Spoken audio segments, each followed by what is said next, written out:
Welcome back to Stand. I'm your host, Kelly Tshibaka, former U.S. Senate candidate in Alaska and the current chair of Trump's campaign. I'm joined today by my best friend and husband, Nikki Tshibaka, and you are on the show that helps make courage contagious. We are excited to have you join us.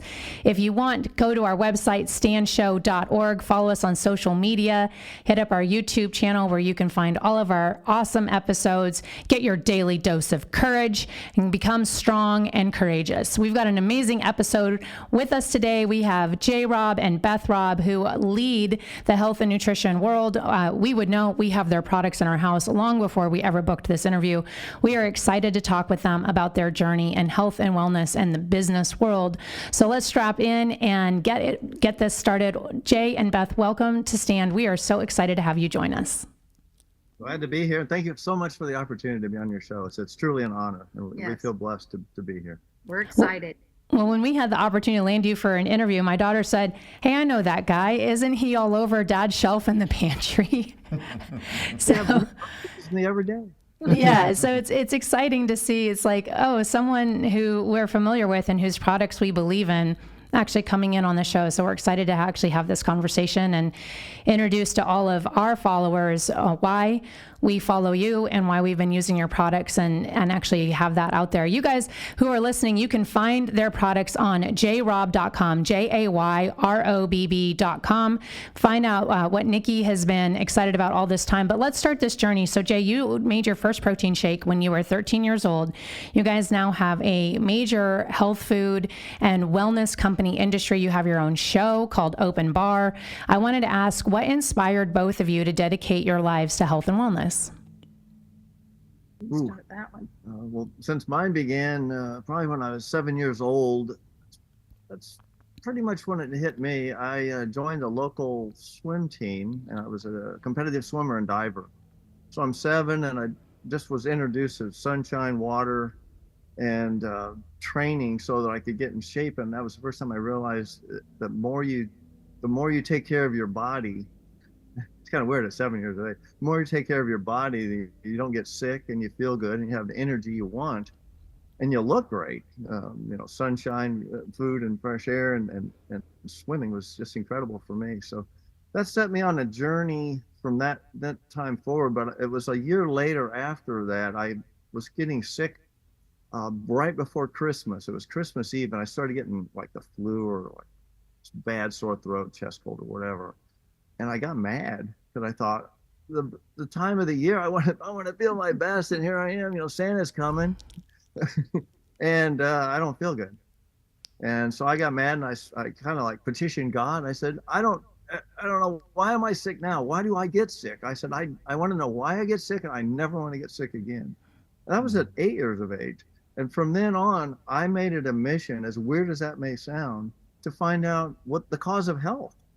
What makes one person healthy and another person get ill? Or what makes you be fine one day and have a cold the next, or horrible diseases or anything?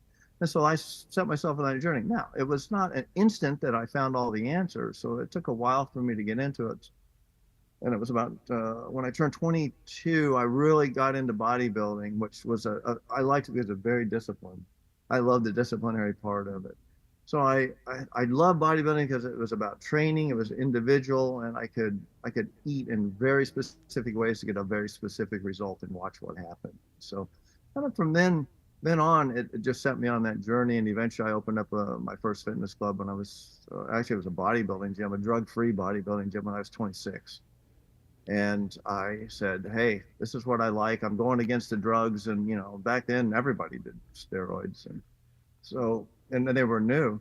So I took a stand and said, no, just kept going on and realized the health aspect of it, which, bodybuilding isn't always the healthiest, and just kept moving it forward and raising the bar and thinking health. And then health food store revolution began.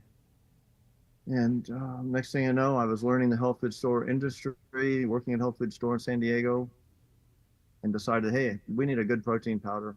And that was how. That was in 1988, and I said, hey, I'm gonna put something really good together that healthy moms all over the country would want, because I was dealing with bodybuilders, and they weren't quite so picky. They could have like more ingredients, let's just say. I wanted the cleanest I could get because I knew that the organic food world and all that. So that was pretty much got me on the road, and then we romped. And Well, let me follow up on your comment on you wanted to take a stand and create a drug-free environment, something that promoted wellness without the drugs. Something that we've noticed is in the area of health and wellness, there is a real push by what we would consider the health industry to actually stay in business by making people unhealthy, because you make more money if people are not healthy. And it seems that with your philosophy, like if we take people off of drugs and we actually make them healthy, like some of that you might be putting yourself out of business. Healthy people don't need products, don't need drugs, don't need medicine, etc. And so I wanted to ask, in what you've done, building this career over decades now, this business over decades, have you ever had any pushback or had to fight against what we would consider big pharma or the traditional health industry? fight against big pharma. Well, big pharma does kind of work in the background. We've noticed they buy up supplement companies. That's what we've found. And then you don't know that happens, but it's happening all the time. That are very large corporations that don't have your health in mind and buy up a lot of other supplement companies too. So you have kind of a double deal there. And I think a lot of these companies, especially the sugar-based companies, the junk food companies and so on, where a lot of those were spinoffs from the tobacco companies back in the day. So they actually invested into food, and then they invested into fast food, and then the fast food took off, and it's all engineered to make you come back to the doctor. Kind of how the loop goes. And so when you see that kind of taking place, you don't want to be a part of it. So we've remained a family-owned business. I refuse to sell out to any large corporations, although we've been asked many times. And I said no, because I don't feel that they would ever, take the same stand and have the same mission and the same standards that we do. We do not want the artificial ingredients, and that we took a stand against sucralose, acesulfame K, aspartame, all the things that make things taste good to some people. They're excitotoxins, but they taste good to a lot of people. And they can make powders taste, protein powders taste really good, or even liquid drinks and so on, RTDs. But we said no, and we pushed back against that hard. I made sure we had recombinant bovine growth hormone-free cows that were making the milk and so on. I was the first that I know of to ever do that in this particular industry. I refused to do the sucralose, the acesulfame Ks and all that. So I was the first to ever innovate using stevia, because it was banned in America back in the early 90s and beyond and back. So I developed this flavor system with stevia, and nobody had ever done that before. And now, I guess some of the big soft drink companies stepped into it about 10 years ago and took that into another level. But before that, you kind of had to tread lightly on that. But it worked as a clean herb that you could use in a protein powder. So there's been many times that we had to compromise, many times that we had to do pushback, many times we had to take a stand, just like I did in the early days against steroids. I don't need to teach members how to get big using steroids. If you do that, that's your choice. I'm just not going to help you do that, because I don't think it's going to take you where you want to go eventually. It may take you there short time, but not the long term. So we're in it for the long term. We're here. We got to answer to God first. And if we don't sleep at night. That's right. Yeah, amen.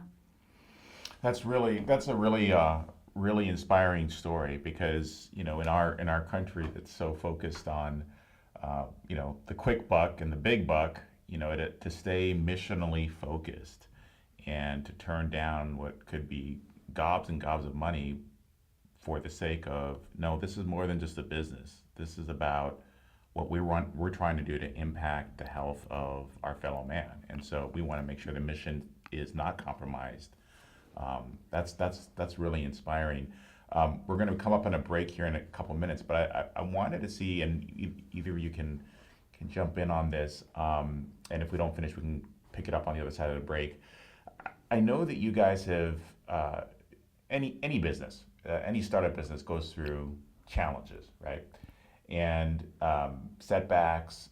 What with you in particular, like you've got a product, you're trying to get it into stores, probably finding that just pushback. No, we're not going to sell it. No, we're not going to put it on our shelves. Or people aren't fully like educated on your product. They don't understand the benefits that it has that others don't.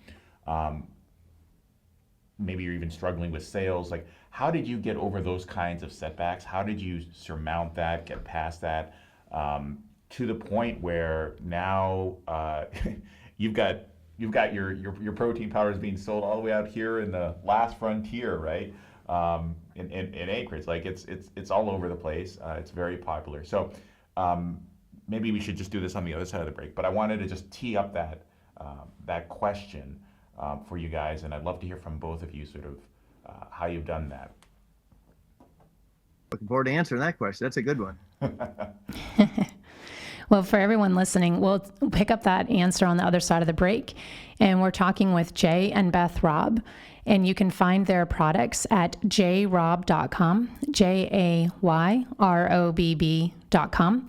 They've been taking a stand for health and wellness, taking a stand for pure products and what actually makes us healthy, despite the hardships to business and the pressure from big corporations or big pharma. And so we'll pick up the talk about their journey through business and as family business partners on the other side of the break. You're on Stand with Kelly and Nikki Tshibaka. We're at standshow.org. We'll see you on the other side of the break. Stand by.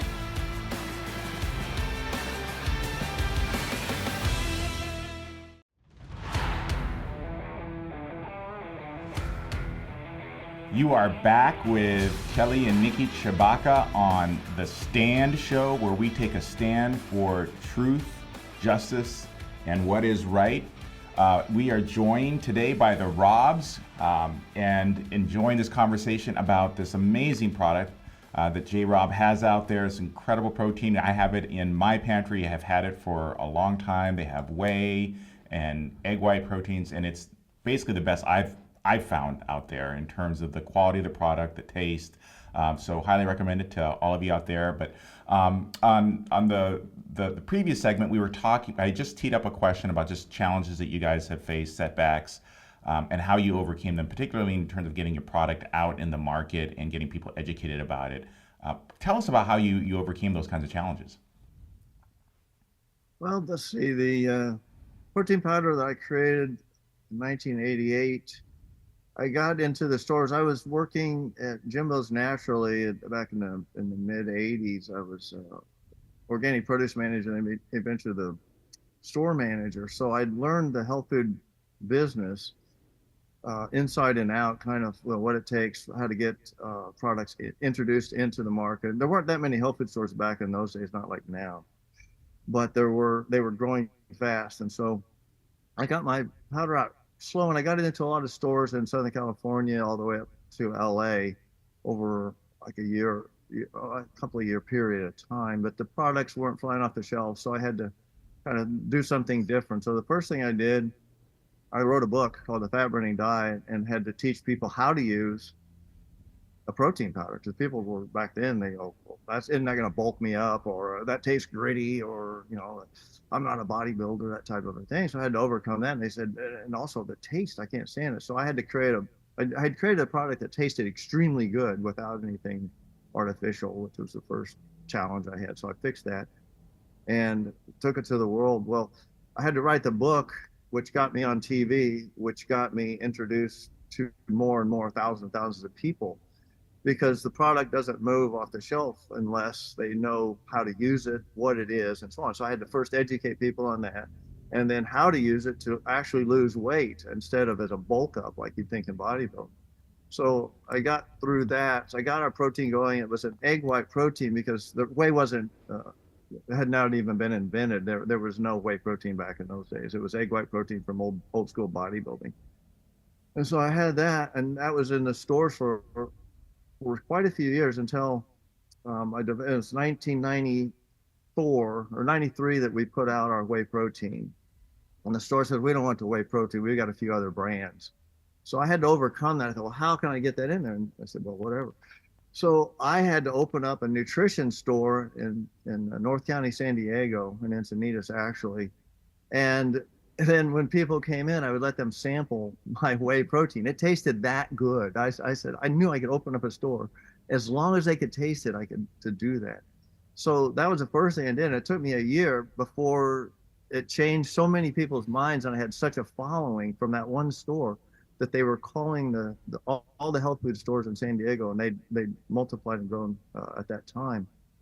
And they said, you've got to get J Robb on the shelf. You got to get the whey protein. I mean, it's the best thing ever. And the pressure was so bad. Then they finally called me up, and the dam broke. And pretty soon it just, like dominoes, every health food store fell, and it went all the way up to Los Angeles, and then across the country.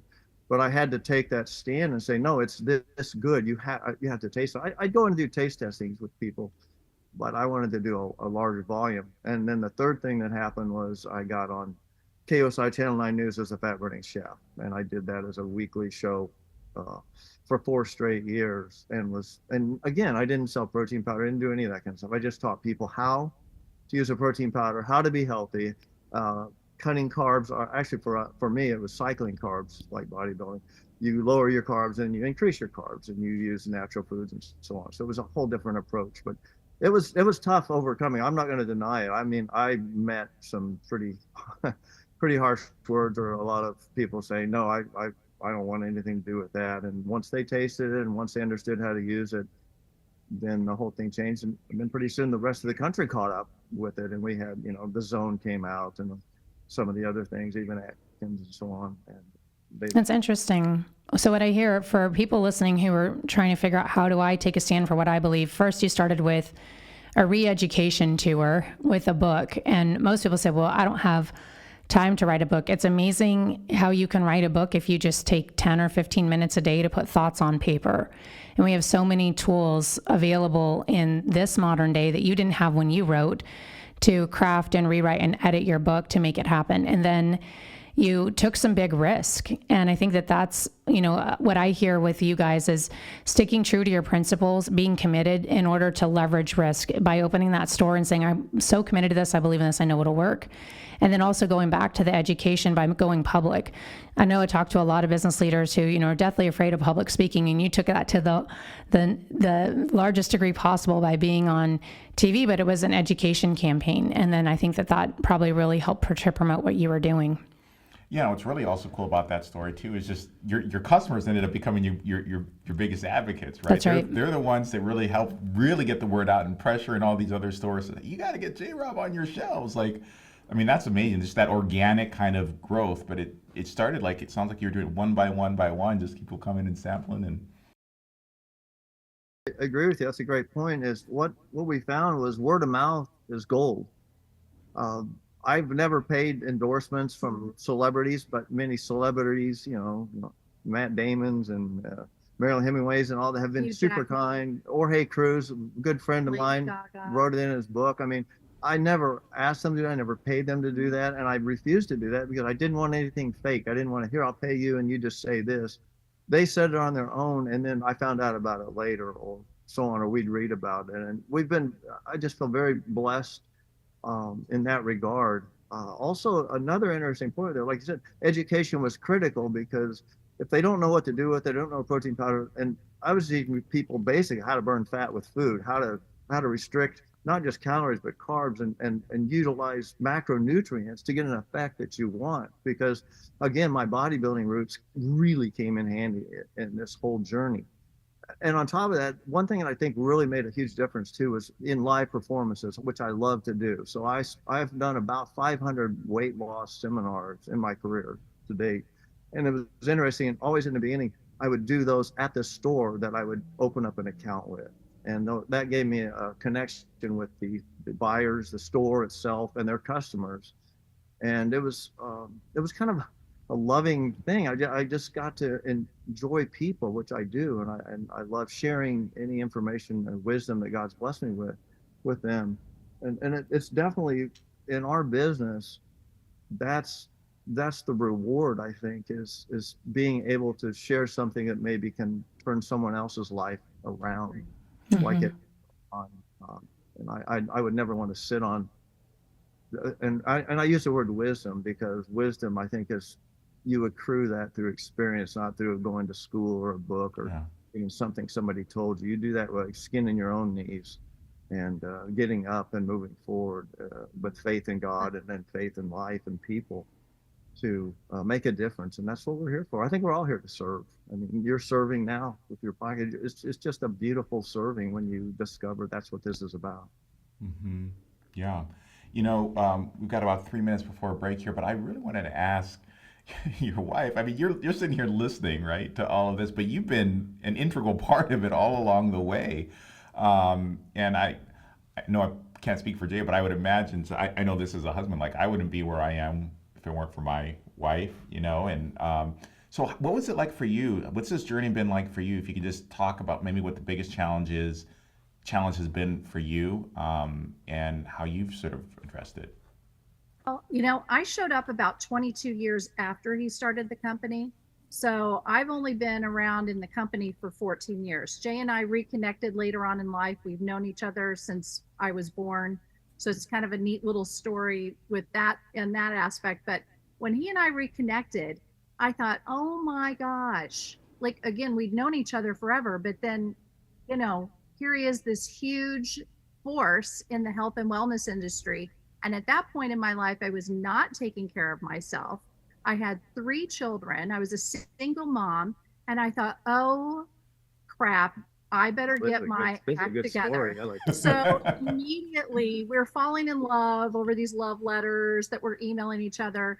And I thought, I had better get my act together. I went to Central Market in Dallas, Texas, bought a big bag of whey protein, Robb whey protein, and went on his fruit flush and his shakedown diet. I interchanged and lost 36 pounds in 3 months and started taking over. And, you know, it's interesting. Different things motivate people. And I obviously was motivated by love. And because I thought, well, you know, when he sees me in person, I better look good. Because I hadn't seen her. Gonna pass through. Oh, that's funny. Anyway, so I was like, we saw each other, 2 months in after that. Well, it was interesting. She was living in Dallas. I've 7. been in San Diego forever. So we connected. And so it was a long distance relationship, but it was an email relationship for weeks and weeks and weeks. I kept it that way. I had no idea what she looked like. She wouldn't show me a picture or anything. So I didn't realize she was on. Obviously. She was doing my program. So, it worked. I felt great. I started taking care of myself. But, you know, one of the biggest challenges is, you know, when we then started kind of stepping out, you know, together as a couple, I was very much judged by the whole health and wellness industry, you know, because Jay is who he is. Literally to this day, we could walk into any health food store or into any kind of like an expo or convention that's with health and wellness, and people will give me the up and down, and they will size me up just right in front of me. And I'm thinking, and I'm obviously not I've been quiet this interview till now, but I am uncorked now. Not a quiet person. And I just sit there and think, my facial expressions don't lie. I think, what in the world? How could you do that? How could you be so judgy? So anyway, it is very challenging in that regard. And also because Jay is such a force. I mean, he really is, and such a positive, loving, kind, honorable, generous force. And so, you know, he's a lot. Like, he walks in and it's all good, but it's like all the energy goes right here. And so it does come, you know, it is sometimes challenging to kind of, you know, be there next to you. The beauty that she joined forces. Let me just butt in real quick here. She joined forces like 14 years ago, and she filled a huge gap that I had.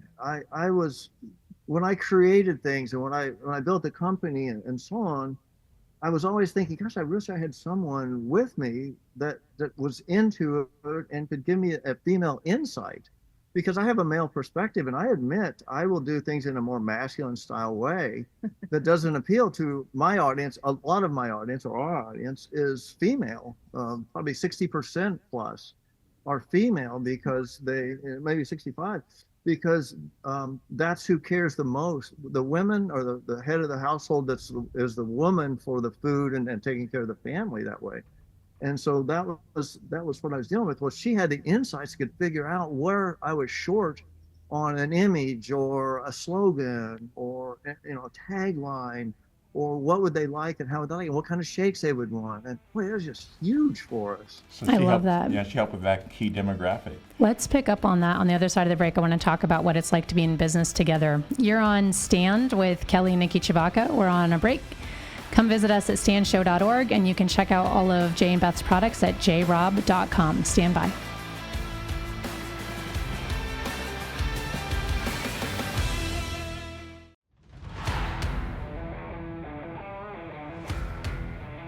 Welcome back to Stand. You're with Kelly, Nikki Tshibaka, and Jay and Beth Robb. We want to pick up on this side of the break talking about what it's like to be in business together.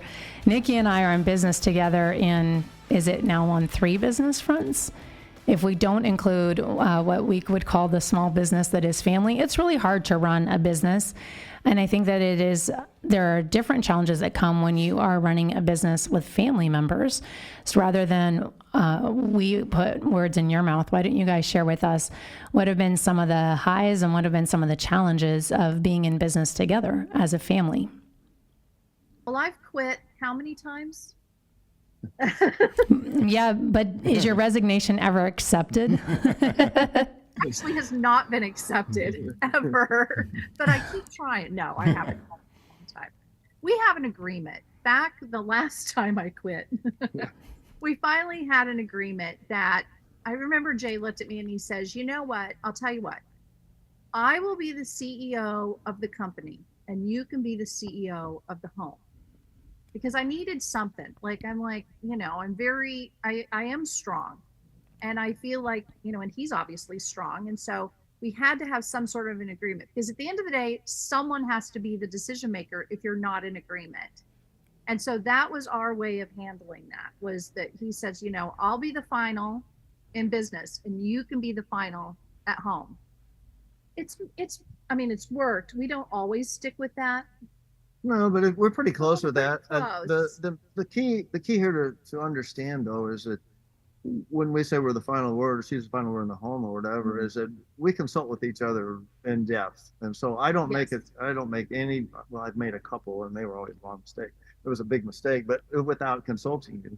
But I always consult her on all big, anything I do that's big, but anymore, everything. When we design Everything. anything new for Amazon or a website or a package or anything else, it's run by you, because you're way better at certain visuals that women would like than I am. So I know better. And so I really consult with on everything I can think of. If I don't, it's a problem. It's a problem not because she's mad at me. It's a problem because it won't work, because I won't make the right decision without consulting with the patrona. Well, we value each other's opinions, and it's a respect thing. And we are a partnership, and it in life, and so it's important to do that. And we both have and we pray. Yeah, I was gonna say, we both have an agreement that God first on Yes. all decisions, Mm-hmm. and we prayed before we came on today, saying may we just share the words that he would want us, or she would want us. Mm-hmm. So it's always an honor, no matter what we do. We compliment each other, and it's been truly a blessing. Yeah, I feel I truly agree. blessed to have Completely. her come into our world.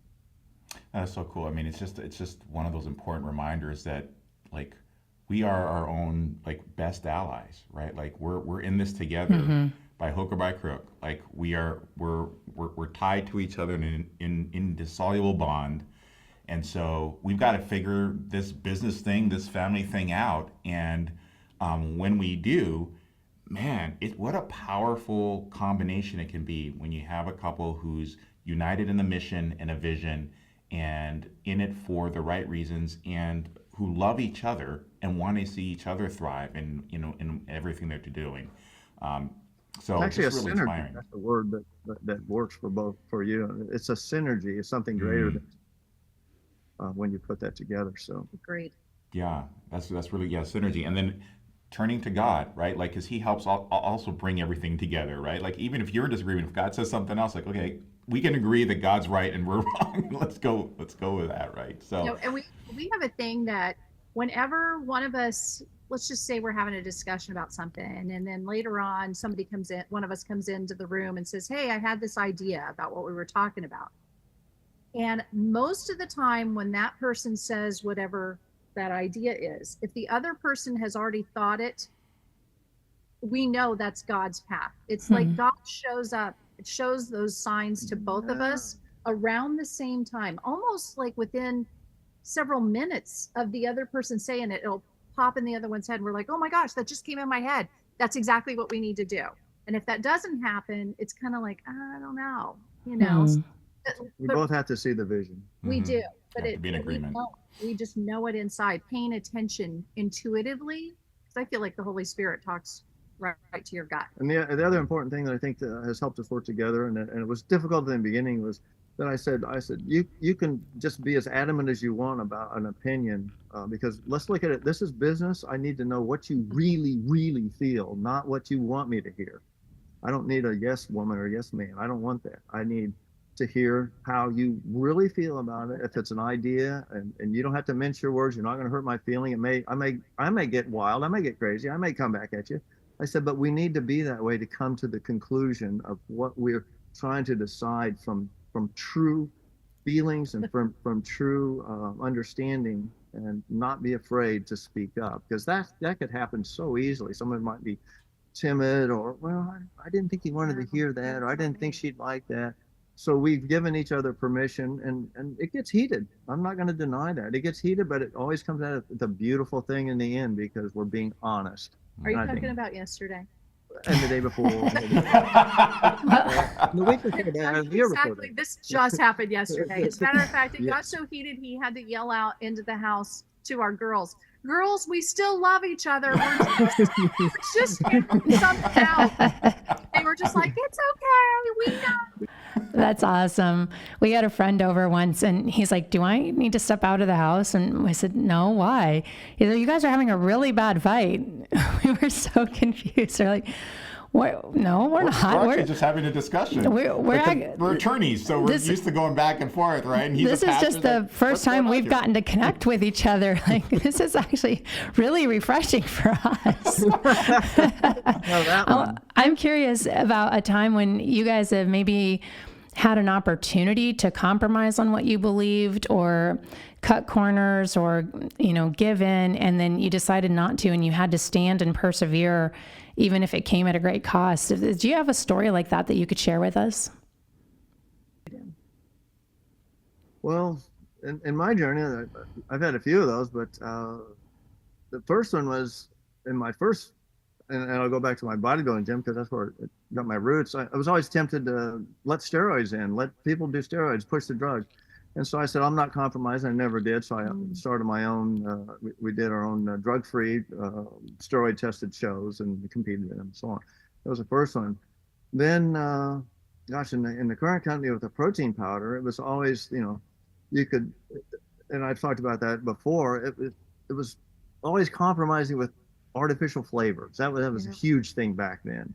Oh, but it would taste so much better because we can take this petroleum product and make it taste so much better. I said, no, it has to be from a botanical. So that was always a tempted thing there. Then it became the sweetener issue. I said, I refused to compromise there. Then it was you could sell out to a large corporation. I said, but I don't think they'd carry on the J. Robb flag and torch. I just feel like they would just turn it around as soon as I was out of the picture. So I refused to compromise there. And then I never compromised for sure with celebrity endorsements. I let the celebrities endorse, the Jim Carreys and all that. We've had a lot, Hulk Hogan and so on. But we don't ever do anything. We just let them be nice. So I never compromised by trying to hire someone as the face for the company that would, sway people, and they really just do it for money. And so that was for sure one of the big I will not compromise, and I never had. Those are good. And we've had celebrities that have reached out, their agents, not them, but their agents have reached out and said, hey, I'll never forget Holly Madison, who is Hugh Hefner's girlfriend, Girlfriends Next Door. And she loved back when we had the J bars, she'd love those. And so her agent reached out and said, listen, Holly's going to be in, I don't know, one of those OK Weekly or one of those magazines, what I eat in a day. And, we would like for an endorsement. And I said, I'm sorry, but, we just don't do that. Like, we appreciate so much that she loves our bars, and we're just so, just thank you so much for reaching out, but we just don't do that. Like, if either you do it out of the goodness of your heart or not. And he says, look, but this is how she makes her money. And I go, no, I understand, but this is just something that we just don't compromise on. And I explained everything to him. He called me, we talked on the phone, get off the phone. That next issue comes out, it was in there. And I thought, you know what? Class act. That's integrity. Right there. It was her decision. And he said, I'm going to leave it up to Holly. And I just remember thinking that, that's class. Yeah. I really, really appreciated that. Hugh Jackman, he was in People magazine. We never even got a phone call about him. He just mentioned the protein that, I have it shipped out. We didn't ship it. People shipped it out to Australia. I'm like, what? That's class. I love that.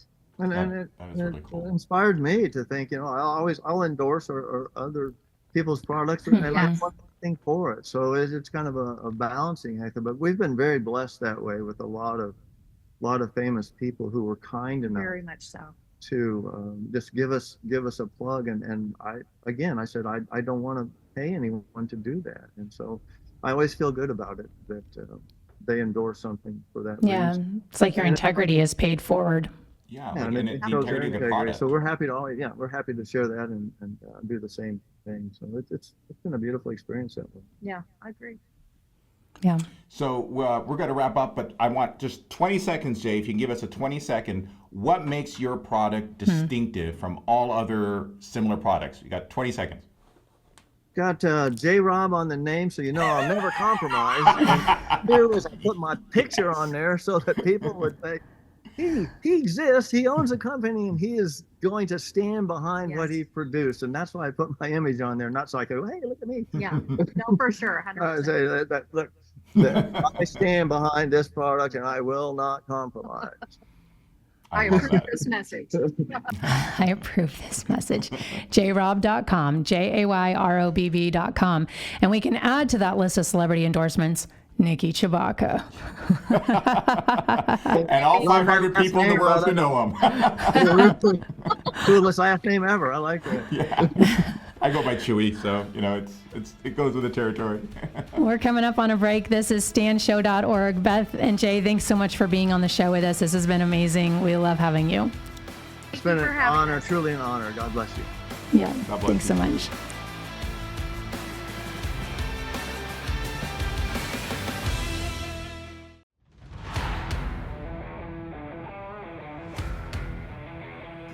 That was an amazing conversation with what an incredible couple and an incredible story and journey that J. Robb took to from starting his own gym to creating this amazing product that has gotten all these celebrity endorsements that, as he talked about, he didn't even have to pay for. I mean, the product spoke for itself, and I loved hearing the stories of just people saying, you know what, this is a great product without being asked to or without being paid to do it. I mean, that's an amazing thing when a product stands for itself and speaks for itself. But one of the things I loved about that conversation, Kelly, was just the story of not only how they reconnected, but also they're working together as a couple in a major business enterprise, and that's not easy, right? We know the challenges and the stresses that come with business, with starting a business, with taking a business to the next level. And I think you made a good point. You've made a good point often that even managing a family is its own small business. And so you've got a mom, managing that, and then managing with her husband this big company, and how do they work together as a team, and even if they have different perspectives or views, be on each other's side, because they know ultimately they share the same heart for the mission and vision. And so it was just really encouraging to hear from them how they've navigated some of that. And of course, we've got our own small businesses ourselves, and that's been a journey of its own. And what I've loved about it is incorporating our older kids in it, and even some of our younger kids, and sort of teaching them. And you do a really great job modeling and mentoring our kids on different aspects of running a business and engaging with clients. And talk about that a little bit with our audience, because I think it's just really cool. Like, what's it been like working with our daughter on political consulting, and working with our son on the podcast, and putting social media videos and things together. One of the great opportunities, I think, for being in a family business is the opportunity to help our family members, especially our children, to get to have experiences that they wouldn't have otherwise had. And so I think you and I share the same value, that one of our roles or purposes in life is to be able to use any strength or skill or opportunity we have to advantage others. And so in setting up the businesses, we have these experiences and opportunities that we can use to give to other people. And it's really good training ground for the kids to put them outside their comfort zone and give them opportunities to meet people and have experiences, job experiences that they wouldn't otherwise have. And I really love that. It really challenges them, because they have to step up to really kind of grow beyond their current skill set or ability. But they wouldn't have that in a normal job, right? Normally, when you get out of school, you start sort of at the bottom of the ladder, and you have to work your way up in service industry jobs, and then someone takes a chance on you. And because it's a family business, we can just throw them right in way above their swim level, if you will, and help teach them to swim quickly.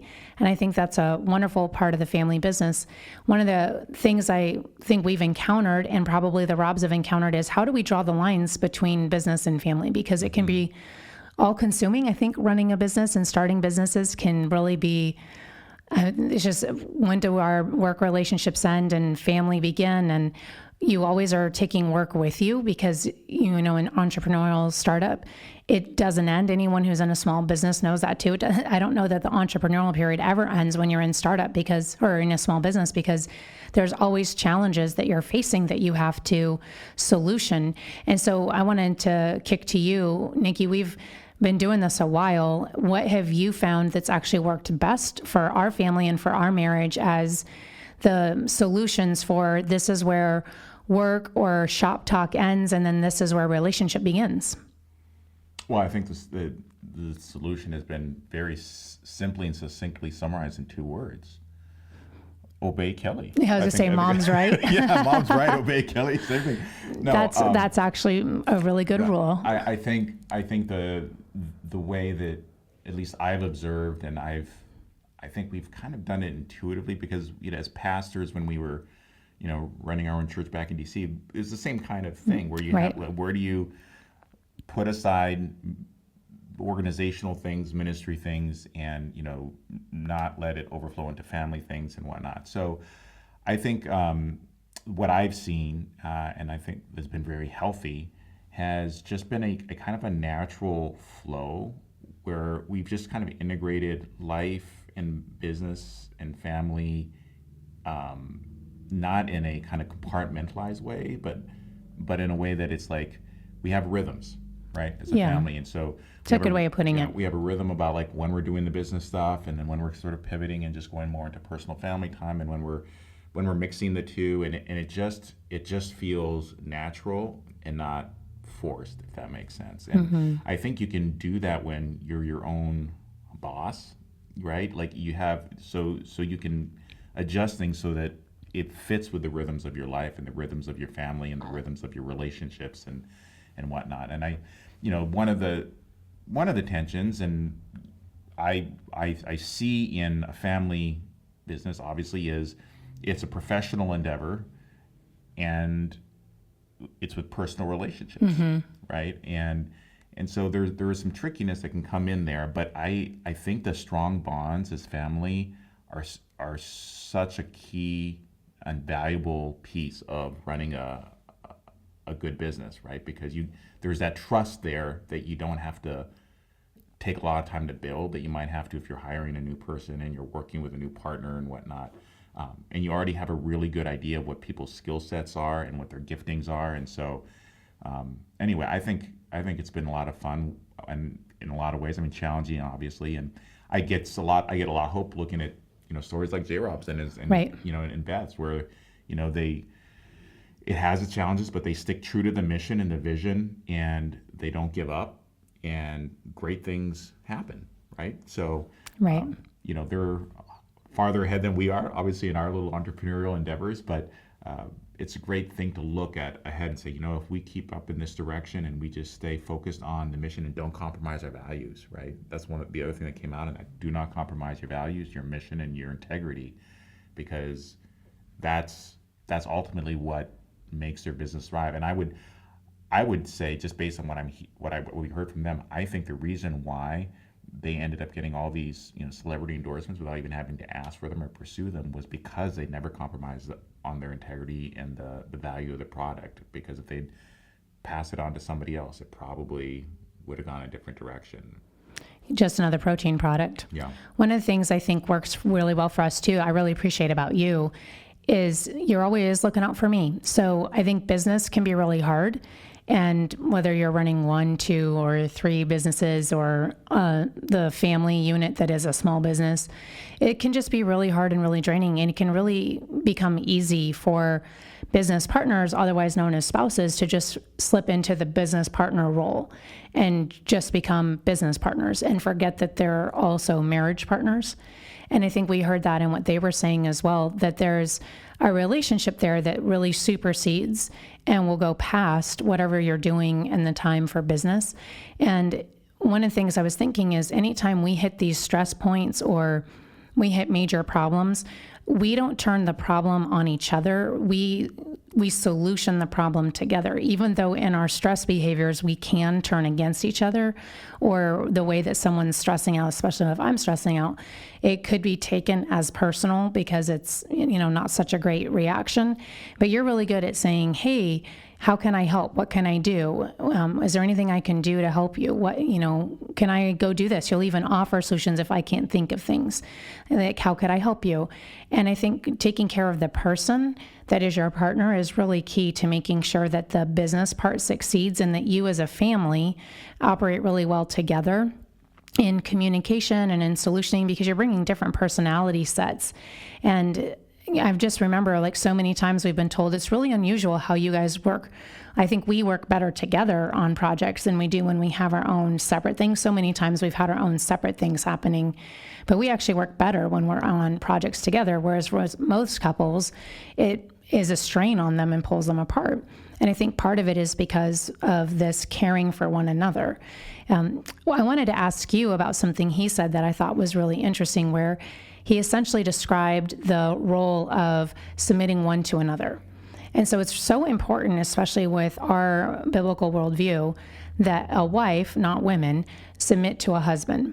And yet, when you have business roles, or you have roles in group missions, there are times, for example, when I have been, if you will, your boss, and yet we're still married. And so can you just real quick describe for people, how has that worked, where our marriage has stayed strong, and yet we kind of do this do-si-do of, I have to make a decision, but then you make a decision, and then I make a decision. How does that work practically from your perspective?